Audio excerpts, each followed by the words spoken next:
લીંપણ કામ હવે નોર્મલી આપણે લીંપણ સાંભળીએ એનો મતલબ શું થાય કે કોઈ દિવાલ હશે, દિવાલ ઉપર આ રીતના લીંપણ કરવામાં આવશે, તો આ એ લીંપણ કામ નથી. અહીંયા અનોખા લીંપણ કામની વાત થાય છે. એ લીંપણ કામ તો ઘણા બધા પ્રાચીન સમયમાં, એટલે કે આજથી સમજી લો કે આજથી 25 વર્ષ કે 30 વર્ષ પહેલા ઘણા બધાના ઘરની અંદર તમને લીંપણ જોવા મળશે. પરંતુ અહીંયા લીંપણ કામની વાત નથી થતી, અહીંયા વાત થાય છે લીંપણ કળાની. ઓકે, તો લીંપણ કામ, જેને ઇંગ્લિશમાં મડ મિરર આર્ટ અથવા તો લીંપણ આર્ટ કહેવામાં આવે છે. મડનો મતલબ શું થાય? મડનો મતલબ થાય કાદવ. શું થાય? કાદવ. મિરર એટલે અરીસો, લીંપણ એટલે લીંપણ કરવું. ઓકે, હવે આ જે કળા છે ને એ મડ મિરર આર્ટ કહેવામાં આવે છે. એટલે કે માટી અને અરીસો, અરીસો એટલે તમે કહી શકો મિરર, આ બંનેનું કોમ્બિનેશન છે. આ બંનેનું કોમ્બિનેશન છે અને આ બંનેનું કોમ્બિનેશન કરીને આવું સરસ મજાનું આર્ટ બનાવવામાં આવે છે. કોઈ કહે કે આ જે વસ્તુ બનાવી છે એ માટીમાંથી બનાવી છે, ના. તમે જુઓ કે શરૂઆતમાં માટીમાંથી આ રીતના સરસ મજાનું બનાવવામાં આવશે, માટી કડા જ છે. એના પછી આ દેખાય છે ને, આ બધા આભલા છે અથવા તો મિરર છે એ લગાવે છે અને એના પછી એના ઉપર સરસ મજાનું રંગ કામ કરવામાં આવે છે અને પછી આ રીતની આકૃતિ ઉભરીને આવે છે. આ તમે જુઓ કે કચ્છની અંદર આ ગામડામાં આ ટાઈપના શું છે, તમે જાઓ સમજી લો કે તમે રણોત્સવ જાઓ છો તો ત્યાં તમને આવા ઘર પણ જોવા મળશે. તો તમે જુઓ કે ઘર છે, આ ઘરની દિવાલ ઉપર સૌથી પહેલા તો લીંપણ કરવામાં આવે છે માટીથી, જેની અંદર થોડું છાણ પણ ઉમેરવામાં આવે છે. તો માટી અને છાણ છે એનું લીંપણ કરવામાં આવે છે. પછી જુદી જુદી આકૃતિઓ ડ્રો કરવામાં આવે છે. ઇવન આ ઉપસેલું છે, આ 3D માં છે, એવું નથી કે કોઈ છાપ છે કે આકૃતિ છે, એના 3D માં આ માટી વર્ક છે. એના પછી કોઈ જગ્યાએ તમે જોશો કે મિરર વર્ક કરવામાં આવે છે, એટલે કે આભલા લગાવવામાં આવે છે, મિરર લગાવવામાં આવે છે અને એના પછી આ રીતના સરસ મજાનો અંદર રંગો પૂરવામાં આવે છે. તો આને શું કહેવામાં આવે છે? મડ મિરર આર્ટ કહેવામાં આવે. શું કહેવાય? મડ મિરર આર્ટ કહેવામાં આવે છે. મડનો મતલબ થાય કાદવ, એટલે કે અહીંયા તમે સમજી શકો અહીંયા માટીની વાત થાય છે. મિરર એટલે કે કાચની વાત થાય છે. તો આ જે કળા છે એની અંદર કાચ પ્લસ માટીનું તમને કોમ્બિનેશન જોવા મળશે અને આ કળા તમને ક્યાં જોવા મળશે? કચ્છની અંદર જોવા મળશે. ચલો વાત કરીએ આપણે લીંપણ કળા અથવા તો મડ મિરર આર્ટની. તો લીંપણ કાર્યની પરંપરાગત કળા ભૂંગાની આંતરિક ડિઝાઇનનો એક અભિન્ન ભાગ છે. ભૂંગા કોને કહીશું? તો ભૂંગા એ વાંસમાંથી બનાવવામાં આવે છે. એટલે કે બંનેનું જે ઘાસ છે, જે ઘાસ અથવા વાંસ તમે કહો છો, તો ત્યાંથી આ બનાવવામાં આવે છે. આ ભૂંગા નથી. આ ભૂંગા નથી, આમાં ઉપર તો નડિયા છે. ભૂંગા આપણે કોને કહીશું? આને. આ ભૂંગા છે. અહીંયા તમને જે દેખાય છે ને, આ શું છે? ઘાસ છે. બંનેનું ઘાસ છે અને આ બંનેના ઘાસમાંથી આ રીતના ઘર બનાવવામાં આવે છે, જેને ભૂંગા કહેવામાં આવે. અને એક કરતાં વધારે ભૂંગા એક સાથે હોય તો એને વાંડ કહેવામાં આવે. શું કહેવામાં આવે? વાંડ કહેવામાં આવે. ઓકે, તો વાત કરીએ આપણે કે આ જે કળા છે ને એ ભૂંગાની આંતરિક ડિઝાઇનનો એક અભિન્ન, એટલે કે જેટલા પણ તમને નોર્મલી જે પરંપરાગત ભૂંગા જોવા મળશે, તો એના અંદરના ભાગમાં આ કળાના નમૂના તમને જોવા મળશે.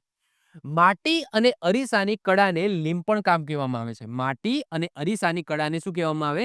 લીંપણ કામ કહેવામાં આવે છે. તે એક પરંપરાગત હસ્તકળા છે જે મોટા ભાગે કચ્છ પ્રદેશની અંદર કરાય છે. મૂળભૂત રીતે લીંપણ કામ એ એક ઉત્પાદન છે જે માટી અને ગાયના છાણના મિશ્રણથી તૈયાર કરવામાં આવે છે, જે ઘરને ઠંડુ રાખે છે. કારણ કે કચ્છની અંદર તમે જુઓ કે કચ્છ એ બહુ ગરમ વિસ્તાર છે. તો આની અંદર જે લીંપણ કામ કરવામાં આવે છે, તો બે ફાયદા છે. પહેલા તો અહીંયા એક કળા છે એ પણ ઉભરીને આવે છે. સાથે સાથે આ ઘરની દિવાલ છે એના ઉપર આ રીતના લીંપણ કામ કરવામાં આવે, જેની અંદર માટી અને ગાયના છાણનું મિશ્રણ હોય, જેનાથી દિવાલ છે એ ગરમ ના થાય અને અંદરના ભાગે પણ આપણને ઠંડુ લાગે. એક તીર સે દો નિશાને. ઓકે, આ હસ્તકળા માટે વપરાતી માટી જે કચ્છના મહાન રણમાં સરળતાથી ઉપલબ્ધ થઈ જાય છે. સરળ અને સુસંગતતા પ્રાપ્ત કરવા માટે માટીને ચાળણી દ્વારા ચાળવામાં આવે છે, જેમાં છાણ અથવા તો કરવતની ધૂળમાંથી મેળવેલા બારીક તંતુઓ ઉમેરવામાં આવે છે. ધેટ્સ મીન્સ કે મેં કીધું એમ કે એ જે માટી છે ખાલી માટી નથી હોતી, માટીની અંદર થોડું ગાયનું છાણ પણ એડ કરવામાં આવે છે અને એના પછી હાથથી આના ઉપર લીંપણ કરવામાં આવે છે. આકૃતિઓ છે એ 3D માં ઉભારવામાં આવે છે. એના પછી જરૂર જણાય એ રીતના આભલા ચોંટાડવામાં આવે છે અને એના પછી સરસ મજાનું રંગકામ કરવામાં આવે છે અને તમારી સમક્ષ આ ટાઈપનું સરસ મજાનું આર્ટ વર્ક ઉભરીને આવશે. તો આવી સરસ મજાની કળા તમને જોવા મળશે. આની અંદર જુઓ કે આ ભૂંગાના અંદરનું દ્રશ્ય છે.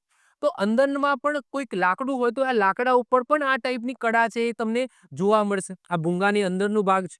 આ બહારનો ભાગ છે. અહીંયા નોર્મલ તમને પ્રિન્ટિંગ જોવા મળશે. અંદરના ભાગની અંદર અંદરની જે દિવાલ છે ત્યાં પણ આ ટાઈપનું શું કરવામાં આવે છે, લીંપણ કામ કરવામાં આવે છે અને સરસ મજાની જે આકૃતિઓ છે એ બનાવવામાં આવે છે. ઓકે, તો આગળ વાત કરીએ કે પરિણામી મિશ્રણને, એટલે કે જે મિશ્રણ બનાવ્યું જેની અંદર માટી છે અને શું છે, ગાયનું છાણ છે.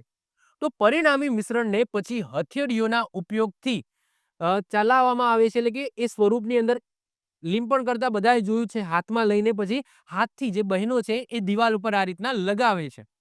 દિવાલ અથવા તો લાકડાની તકતીઓ પર મજબૂત રીતે દબાવવામાં આવે છે, જે પાણીથી ભેજવાળી હોય છે, ઓબ્વિયસલી થોડી નરમ હશે. કચ્છી રબારી, મેઘવાલ અને મતવા સમુદાયો તેમના ઘરને શણગારવા માટે આ હસ્તકળાનો ઉપયોગ કરે છે. ઘરની દિવાલો તેમજ ઘરની વસ્તુઓ જેમ કે અનાજ સંગ્રહના એકમો, પછી રજાઈના સ્ટેન્ડ જેને દામચીઓ કહીએ છીએ આપણે, પછી વાસણ એકમો આ ઉત્કૃષ્ટ ડિઝાઇનથી શણગારવામાં આવે છે. તમે અહીંયા જોઈ શકો છો. વિવિધ આકારોના અરીસાઓ ગોળાકાર, ચોરસ, ત્રિકોણાકાર આર્ટ વર્કમાં પુષ્કળ પ્રમાણમાં આની અંદર સામેલ કરવામાં આવે છે. રબારીઓ માને છે કે અરીસાઓ દુષ્ટ આંખની દુષ્ટ અસરને દૂર રાખે છે, એટલે કે કહેવાય છે ને કે કોઈકની જે ખરાબ નજર હોય, ઓકે, નજર લાગી જે કહીએ છીએ ને એનાથી આ દૂર રાખે છે. તેથી કાદવ રાહત કાર્ય અને ભરતકામ બંને તેમનો આની અંદર સમાવેશ થાય છે. ભરતકામ ધેટ્સ મીન્સ કે શું, અહીંયા આભલા ચોંટાડવાની વાત થાય છે. ભરતકામ અને કાદવ રાહત કાર્ય એટલે કે અહીંયા માટીથી જે લીંપણ કરવામાં આવે છે, આ બંનેનો સમાવેશ આની અંદર કરવામાં આવે છે.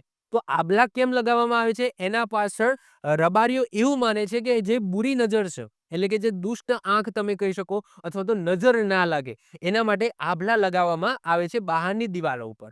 તો આવું સરસ મજાનું આર્ટ આપણા કચ્છની અંદર એક્ઝિસ્ટ કરે છે, જેને કહેવામાં આવે છે લીંપણ કળા અથવા તો મડ મિડર આર્ટ અથવા તો લીંપણ આર્ટ કહેવામાં આવે છે. આ લીંપણ શબ્દનો મતલબ શું થાય, જ્યારે પણ તમે લીંપણ સાંભળો એટલે કે સિમ્પલ લીંપણની વાત નથી થતી. સિમ્પલ લીંપણ તમને આપણા અહીંયા ગાંધીનગરમાં પણ આજથી 25 કે 30 વર્ષ પહેલા એક્ઝિસ્ટ કરતો હતો, જ્યારે આવા પાક્કા મકાનો હતા નહીં. બહુ કાચા મકાનો છે, એની અંદર નોર્મલી તમે દિવાલ અને નીચે લીંપણ કરતા હતા. પરંતુ અહીંયા જે લીંપણ કામની વાત થાય છે, જેની અંદર માટીનું લીંપણ પ્લસ આભલા ભરત સાથે સાથે જે મિરર વર્ક છે એ પ્લસ કલર, તો આવું સરસ મજાનું આર્ટ એ એક્ઝિસ્ટ કરે છે આપણા કચ્છની અંદર.